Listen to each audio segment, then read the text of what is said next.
Hello. Now, in the previous video, we have seen that how these things are going to revolve around the clustering tasks, and then we have seen the classification tasks, and also we have seen the regression tasks.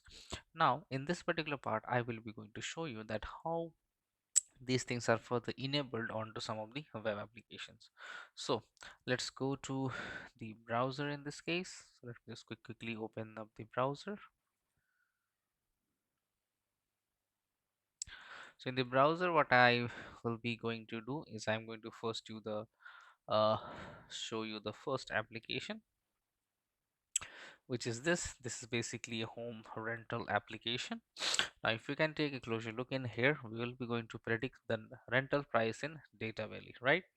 So based upon the certain parameters, right, the postal code, the square feet size, that's the property size, and number of bedrooms, we will be going to calculate the rent in this case, right? So let's get the thing started. So for an example, I will be going to choose any of the postal codes. So that's 34567, right? And based upon the property, I'm just doing that 2700 square feet, and number of bedrooms I'm doing it 3, right? And calculating the rent. So this is how the rent has been shown. Now in this particular part, what we have exactly done or accomplished here is that based upon some of the variables, we are going to predict the price in this case, right?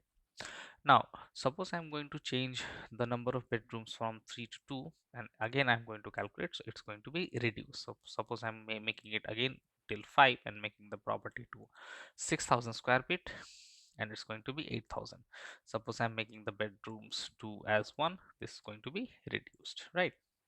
In uh, in the previous or in the last particular part, what we have seen is that uh, this is value based tasks, right? So what we are going to fetch in the machine learning model, the output is going to be a value. So this is the best example in the context of regression based task, right? So this is all about the regression based tasks. Yeah, and if you want to just learn about something more in this particular case, we can show you the model details as well. So let's go and find out what is the model details and what is the basic, like the algorithm or basic the baseline of the machine learning model, that what we have used in this case, right? So I will be clicking on show model details, and this is the algorithm that what we are going to use here, that is called as multiple linear regression. We have got the features, and then we have got the performance evaluation matrices, and then we have got the training data, test data, and the data set record. So the total number of length of the data set is what we have got is 100. So we have considered 70% as the training data, and the test data as we have considered as 30% used for the evaluation and used for the training, right? So this is how it's going to look like. And then if I can just clicking on particular this button, that is called as show sample data. So here is the sample data that what we have used. So as you can see, we have got the address, postal code, size, bedroom, and rent. So these are the particular things which is evolved in there. So these are the sample data. Based upon these particular features, we are going to predict the outcome for this particular scenario, right? I hope this is making some sense. Now in the next particular part, I will be going to show you that how things are done in the part of the classification. So let's go on to the classification part. Okay, so for the classification, we have got this particular URL, right? Let me just go to the URL. So I'm just copying this. Yeah, going out of this one,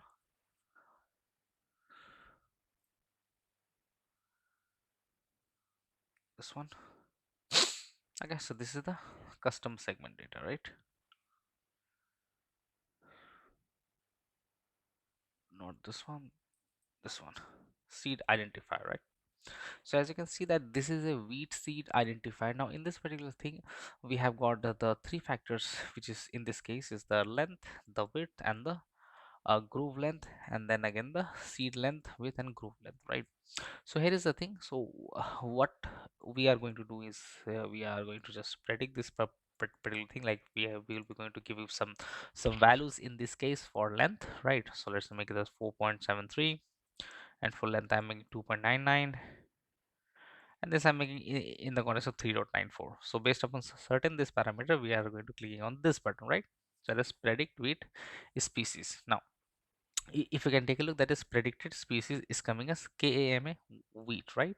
So this is the stats for this. So as you can see that we have injected some of the features in there: seed length, seed width, groove length, right? And these are the X, Y, and Z labels basically, or the features what we have got on the left hand side. In the right hand side, if you can take a look, that we are doing the furthermost classification in the context of three classes. So this is not a binary classification, this is basically the multi-class classification methodology, right? Now the context that what we will be going to put it on this particular scenario is, we have got three classes. That is, the first class is called Kama White, Rosa, and the Canadian wheat, right? So we have got three particular classes. Now the sum of all these particular three classes will be going to come as 100%. So for an example, if I have just make it onto this particular one, that is gamma wheat, we have 62.99, and then Rosa it's 0%, Canadian is 37.01. So if you will going to sum these two things up, you will be getting the 100% context ratio, right? So for an example, if I'm going to increase the length and the width and something like this, right? And now, yeah, see now, so the ratio has changed, so it's 51.18%, right? So for the Canadian it's now 0. So suppose let's make it to 6 in this case. Let's keep all the three parameters as close to 6. So as you can see, it's coming little bit on the this side. Yeah, as you can see, like at one point of time it says that group lead cannot exceed it. There is some particular thing, right? So there is a warning message in this particular web application, right?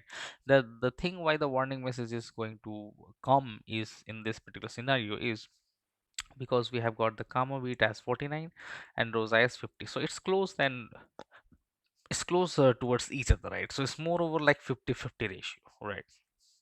So the thing is that if that's more towards the 50-50 ratio, we can't able to distinguish between the two classes, right?